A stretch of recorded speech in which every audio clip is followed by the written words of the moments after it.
but Mike's a guy that we've followed for a long time. We played against Mike a couple times in Miami in some exciting games, and I think he fits exactly what we're doing on offense. Gives you the ability to stretch the field, get a lot of explosive plays. He'll have tremendous chemistry with Joe, and fit in really well with the rest of our offense and our tight end room and where we want to go with this thing. So, really exciting day to be able to get Mike in the building and make him a part of what we're doing here in Cincinnati. And so I'm going to turn it over to you guys and let you guys fire away with questions, and I'll step away from Mike here.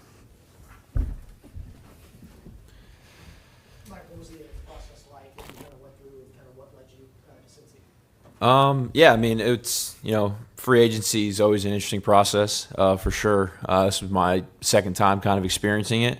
And, I knew that this was a place I wanted to be. And luckily, it was reciprocated, and because it's definitely a two-way street. And so when they had reached out, I was very excited. I know the talent that's in the locker room, and the coaching staff, and I know a couple people that have been here before that have had nothing but unbelievable things to say about it.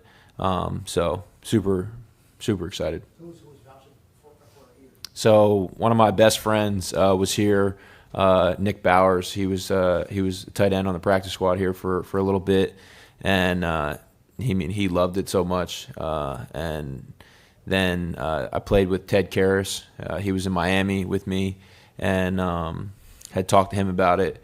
And then, outside all that, they could have said that it was the worst place in the world, but when you got number 9 at quarterback, I was like, that is a place I want to go. So that was something I was really looking forward to. Have you heard from Joe? Yeah. Joe reached out on whatever day it was, on Tuesday or whenever it was, that I agreed.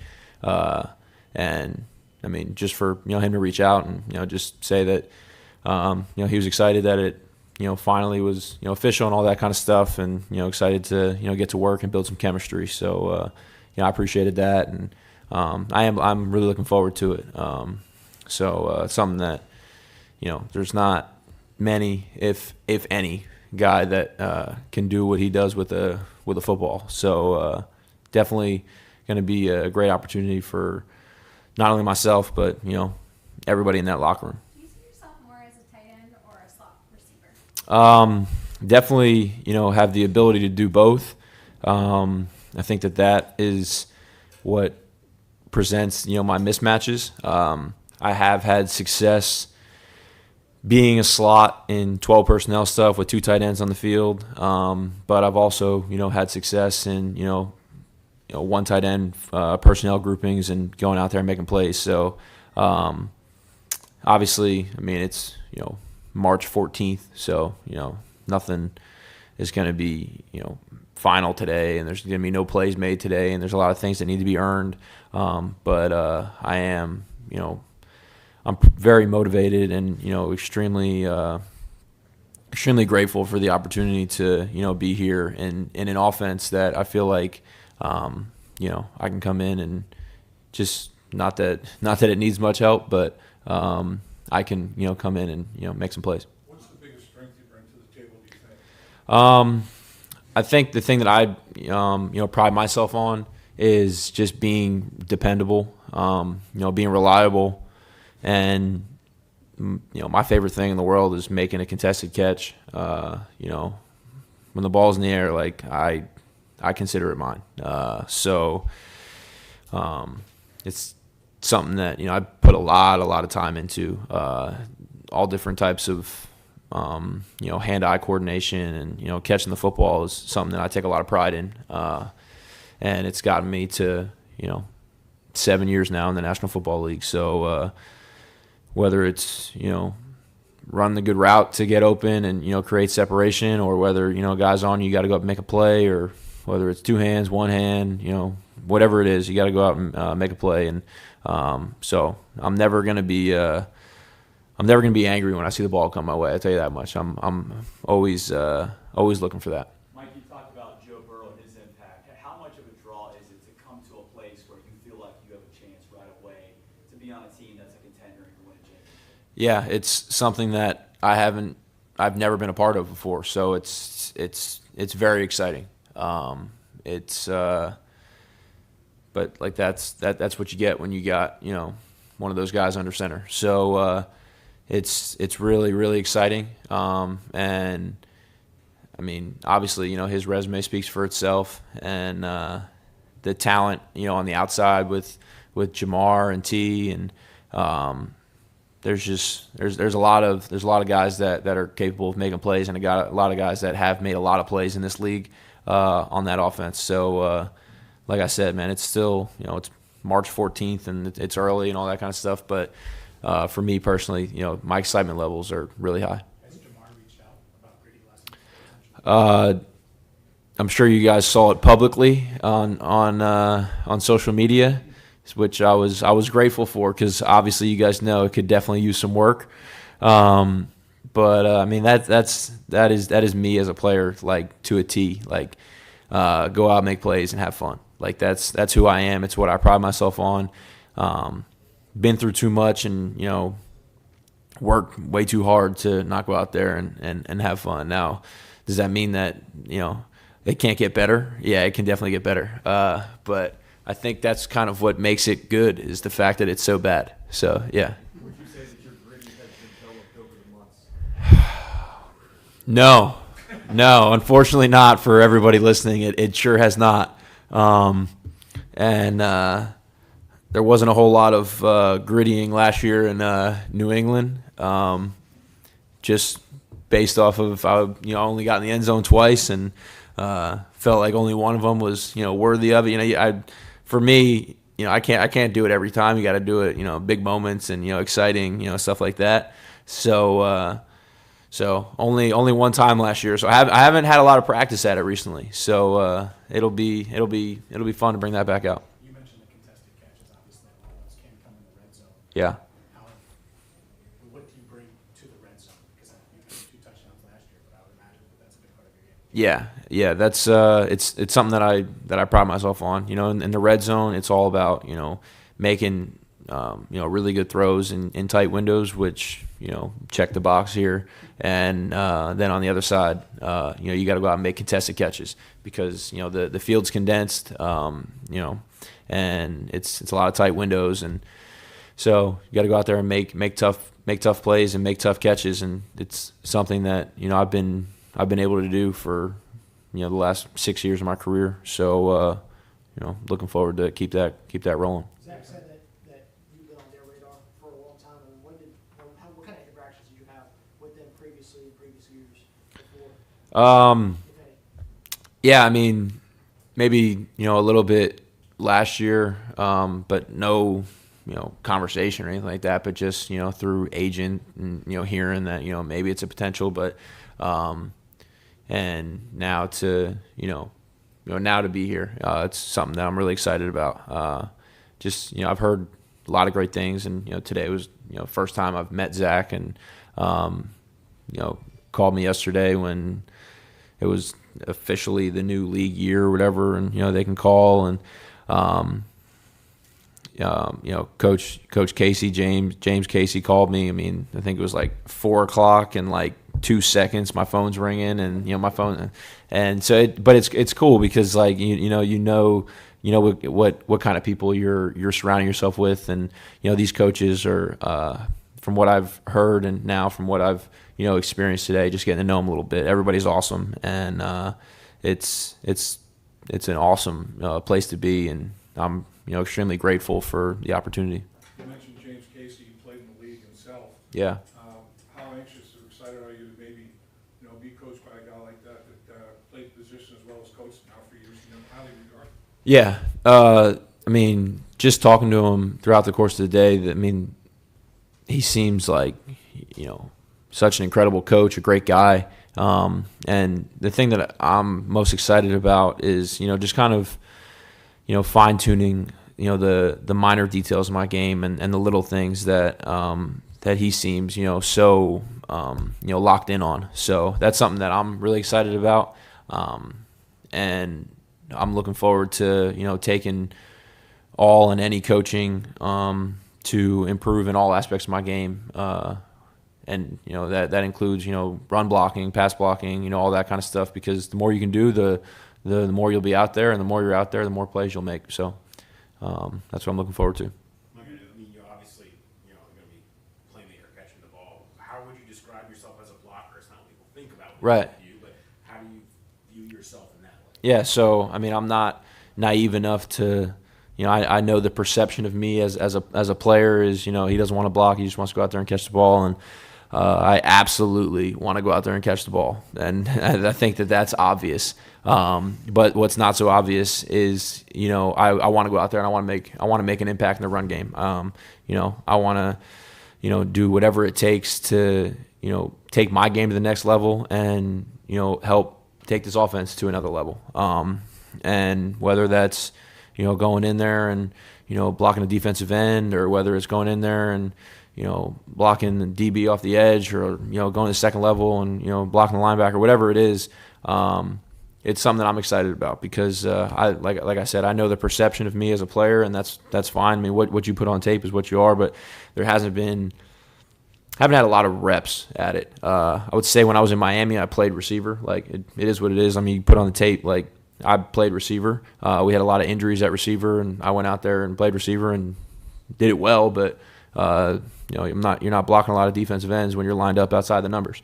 So, and then when I got to New England, I wasn't really asked to do it either. But it's something that I would like to do. It's something that I'm looking forward to. It's something that I'm gonna buckle my chin strap and get ready to roll. You've been an East Coast guy. What was the family's immediate reaction to Cincinnati? Yeah. Well, it's still we're still on the Eastern time zone, so that still counts. And I mean, I flew in this morning from Newark, an hour-and-a-half flight. So, yeah, my wife was super excited. I mean, she knew since the day the season ended. I've been talking about Cincinnati, and just because I knew the opportunity that it presents, and I mean, there's not many opportunities out there with the type of offense, with the type of quarterback play that this place presents. So, I mean, the second it happened, the second that they called, I was like, Hallie, like, we might be going to Cincinnati. And she was, just as excited as me because she knows how important it is to me. So it was, super cool, and I'm fired up, man. I'm like I said, this has been on my radar for a while. Why has that been something you talked about? I know you kind of just referenced it a little bit, but I mean, why specifically this team? Was it just that that tight ends have done pretty well here moving forward? I mean, is there something specifically that made that on your radar as soon as the season ended? Yeah, I mean, obviously, I've never played for like I said, it's March 14th. I'm not, going crazy right now or anything like that. I'm just, in my mind, my thought process, like, I've never played on a championship contending football team, for one. So that was, first and foremost. And then at this stage of my career, I mean, I would love to continue to play. I mean, I hope I'm not even at the halfway point of my career. I've played 6 years. I'd love to, keep it going. I feel incredible. And so I know at this point in my career where, I had a lot of success early and haven't really had the opportunity to continue that success the last, year or two or so. And so I know that, this is, a big year for myself, and I've attacked it as such. And I know that, this place has had, tight ends produce. And it was just right there at the front of my mind where, I mean, great offense, great coaches, unbelievable quarterback. I mean, what else could you want as a guy that, wants to go out there and make plays? Miami and New England are very different. Yeah. In a lot of ways. Yeah, they are. From the weather to the organization, to everything about both experiences. What big thing do you think you drew from each one? I mean, what did you learn? You always learn something in every experience. What do you think you learned? Yeah, absolutely. I would say in Miami, learned how to deal with a lot of change, and interchangeable parts. I played for 3 different head coaches in 5 years in Miami. I got drafted there in 2018. Played for Adam Gase, then played 3 years for Brian Flores had a great 3-year stretch with Flo, and he was awesome to play for. And then played a year for Mike McDaniel, and then left there and played for Bill Belichick in New England. I mean, so I've dealt with a lot of change, specifically over those 5 years in Miami, where you just you got to understand how to change what you do and adapt and make plays no matter what the situation is. I mean, I played with so many different quarterbacks in Miami, going from my rookie year to Ryan Tannehill to Ryan Fitzpatrick, who's also a Cincinnati Bengal legend, and then to Brock Osweiler, Josh Rosen, Tua, Jacoby Brissett, Teddy Bridgewater, Skylar Thompson, so many different guys that I've played with throughout my career in Miami, where it's just kind of learn nobody cares. You just got to go out and make plays. Nobody's oh, well, he's played with a lot of quarterbacks, played for a lot of head coaches. He's had a new coordinator. That's not what it's about. You got to go out there and produce no matter what the situation is. And, met a ton of unbelievable people in Miami, and will, never, take that situation for granted. And, I've got friends for life from there forever. And then went to New England for 1 year and had an opportunity to play for Coach Belichick, who obviously, his resume speaks for itself, and, learned a lot from him, and just kind of how to, go about this league, and, learned a lot about situational football, learned a lot about, the ins and outs of the game, and just little things like that where, did we have a lot of success this past year? No, absolutely not. But still was able to take a lot of knowledge of football with me. Played well in a pretty notable Bengals-Dolphins game back in 2019, the overtime game. The Joe Burrow Bowl. When you look back at that time period, and Yeah. where both franchises were at that time, Mm-hmm. look to now and how this franchise has developed since then. Yeah, absolutely. I mean, that game specifically, yeah. I mean, got both those franchises where they are now, and it's definitely crazy, looking back on it. And now, I'm here and have the opportunity to, play with Joe, and so it's definitely something that I'm grateful for, and it's been an interesting ride, to say the least. Especially, the last 2 years have been it's been a journey that I wouldn't change, but it's definitely been something that has kind of made me a little bit more mentally tough, and kind of dealt with a lot of adversity the last couple of years. So, but going back from that moment to now, it's crazy to kind of see how it all transpires. But happy to be here. What do you remember about the Burrow Bowl? Is anything stick in your mind about that? Yeah, a couple things. One, I scored 2 touchdowns. I remember that.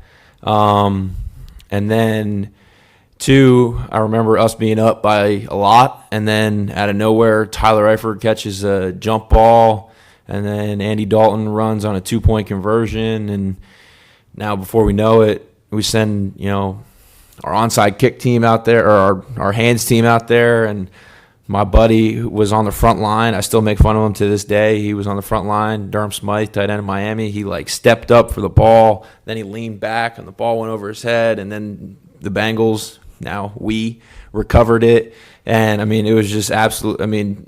For a game between two teams that their records weren't great at the time, the game was electric. Went into overtime, and then obviously, won on a last-second field goal. But it was a lot of fun, that game. Is it surreal to think that, you call that the Burrow Bowl, in your words, and now you're going to be playing with Joe? Yeah. Nonetheless. Yeah. You guys will probably get to know it over the course of the next, year or so, that I like to have a lot of fun, and I'm just always joking around. So, and immediately when I thought of that, I was like, yeah, Burrow Bowl. But yeah, going into that game, as players, you want to win the game, and you want to go out there and play well and all that kind of stuff. But we knew what was at stake for, the franchises and all that kind of stuff. Good. Great. Tell us how to say your last name again. Gesicki. Gesicki, yeah, but everybody always messed it up, but it's all right. I will not take offense to it. You can say it however you want. Thanks, Mike. Yeah, Thanks, guys. Congratulations. Appreciate it. All right, give us a second to.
Geno is he's been through it all in his career, and he's earned everything he's gotten. And so for this moment here, signing as a free agent, I would imagine is a big moment for him. I'm not going to speak for him. I'll let him speak to that. But he's earned every step in his NFL journey, and so I know we're going to get the best out of him with where he's at here today, and again represents all the things that we're about. And so excited for you guys to get a chance to meet Geno like I've gotten to do over the last day. So I'll turn it over here.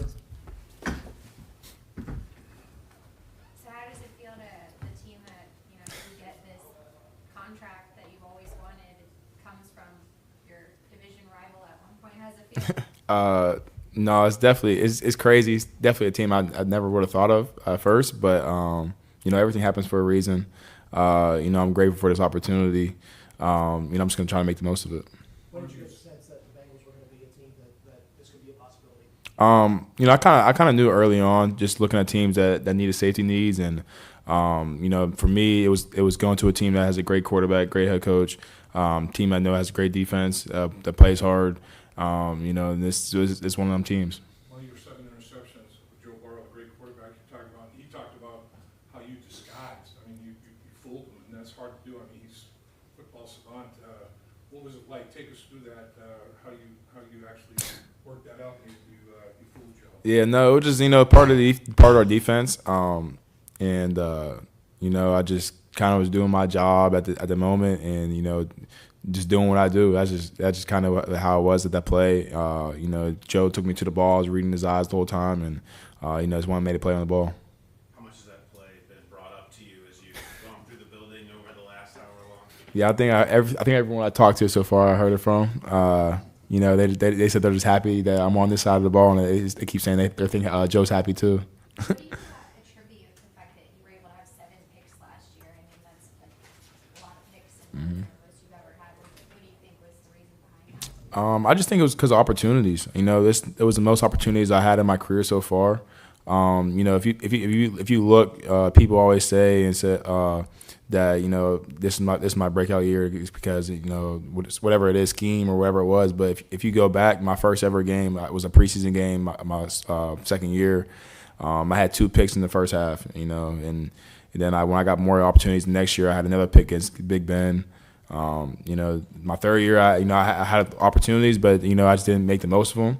And then I think last year I just took a huge stride, and it just kind of testament of my work ethic that I did throughout my whole career, and I just took advantage of the opportunities. How would you describe your game, and how do you think you fit in this defense? And I'll just say I'm a guy. I think of myself as a ball hawk. I watching their film already. I see myself in this defense really well. I see myself in the post. I see myself down in the box. I see myself doing a bunch of different things, but I see myself fitting this defense really well. Geno, this defense was missing something last year and struggled in ways we haven't seen them struggle in recent years. How much was that a pitch to you to come in here and be a major part of getting things right again? Yeah, the main thing was to come in and be able to be a communicator, eliminate the big plays in the passing game, and just and be a leader. And that's what I plan on being. That's what I've been trying to do since my whole career. Be a leader, be a communicator on the field.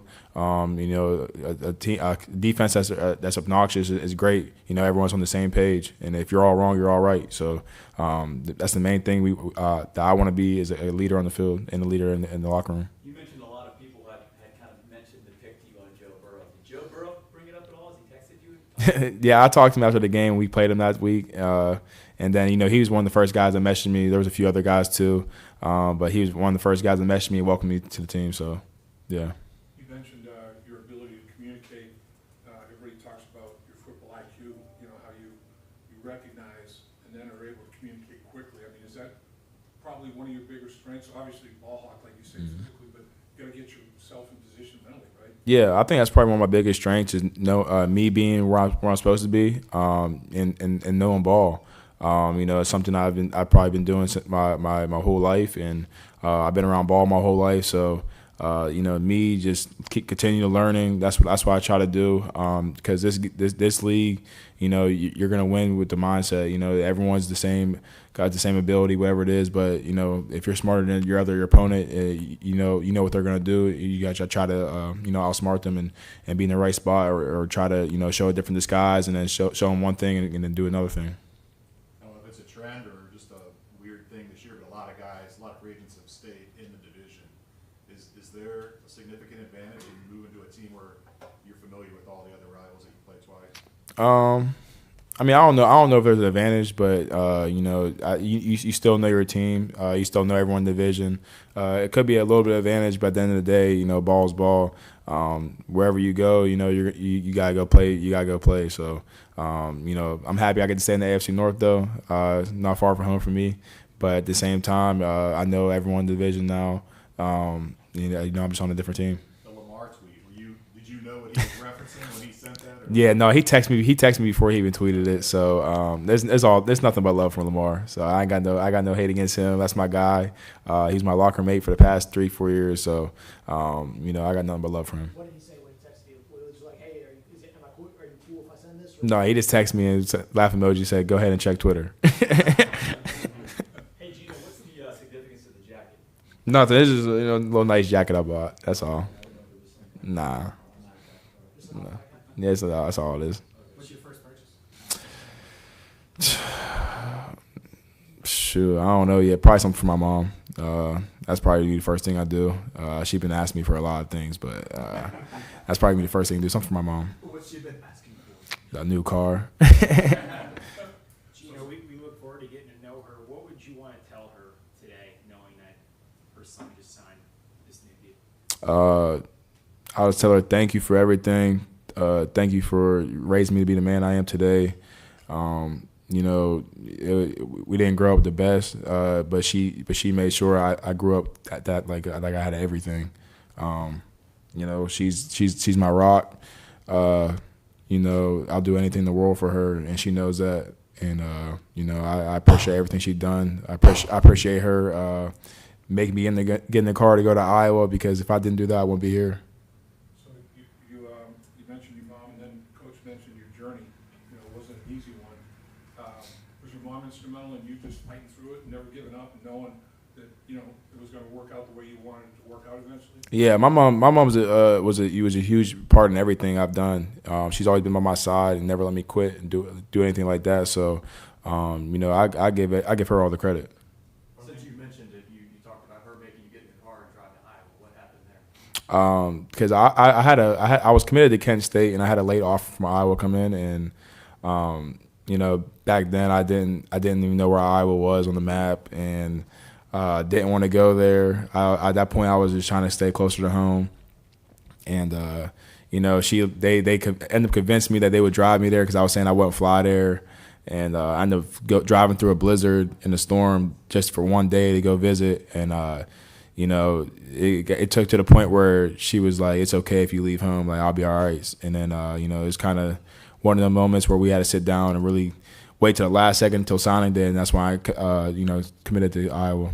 What you know, you've obviously had a great look at Cincinnati from, you know, being the division rival. When you look at their offense, what's been the biggest thing that kind of jumped out at you, kind of what they do well, or kind of maybe what they looked like last year as we kind of scouting them and playing them? I mean, just how explosive they are. I mean, the guys they got. You know, they got Joe as your quarterback. You got Jamar. You got T. You know, I mean, now we got, you know, Mike. Now you got guys like that you could put all around the field. You know, you got backs that could get out in space and do what they do. Good offensive line. You know, this is, you know, they got a lot of firepower over there. Orlando Brown tweeted about you and signing. Obviously, you guys were teammates in Baltimore as well. What's your relationship like with him? No. What did it mean to see that? Yeah, no, OB's my guy because he's been there. He knows what I went through my rookie year. Not too many people. I mean, you see what it says, but not too many people really were in the building with you every day. You know, see what you really went through, see what you did to get you where you are today. And he's one of them guys that were. So, you know, it's nothing but love for OB. I'm happy I'm his teammate again. You know, that's my guy. So that's kind of where that tweet really came from. You know, were there times when you were in the NFL you didn't think you'd make it to this spot? I mean, were you saying, like, I don't know if it's going to happen for me? Yeah, I mean, kind of my rookie year. I went through a lot. You know, I got cut twice, and you know, I was on a new team for, you know, 5 days, and then, you know, I got released again.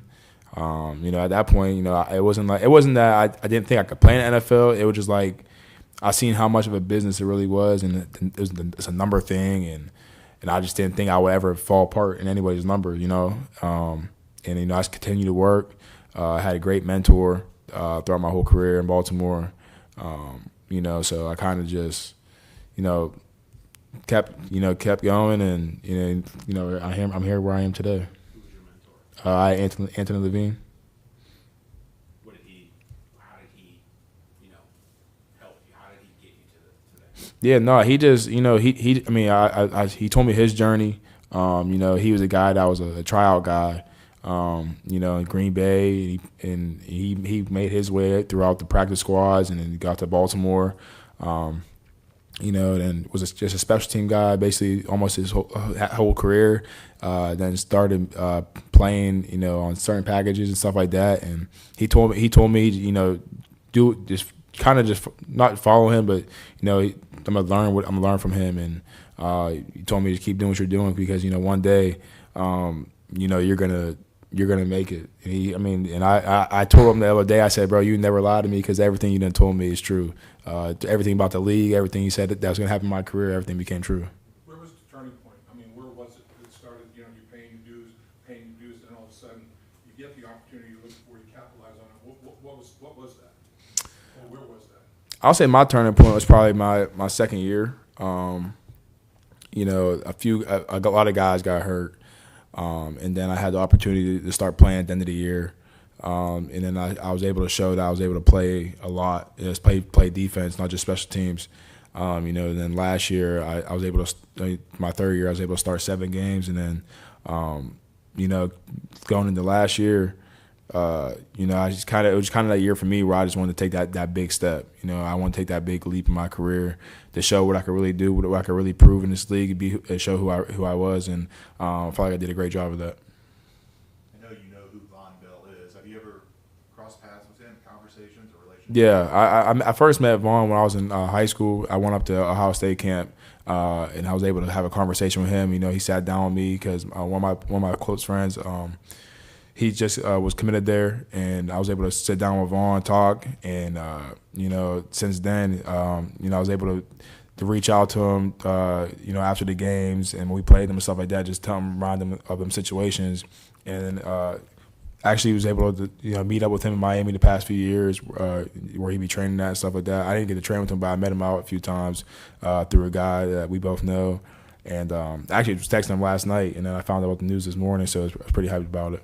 How important is to have a relationship with a guy that you're going to be playing next to, especially at that position? Yeah, no, it means a lot. You know, I mean, you're going to need a connection back there because you got to be on the same page. You got to make sure everyone's on the right page with you back there, especially the whole defense. So, you know, be able to have that conversation back and forth, be able to sit down, watch film together, whatever it may be. You know, you need that relationship. Did Vaughn seem like an old soul back then when you met him?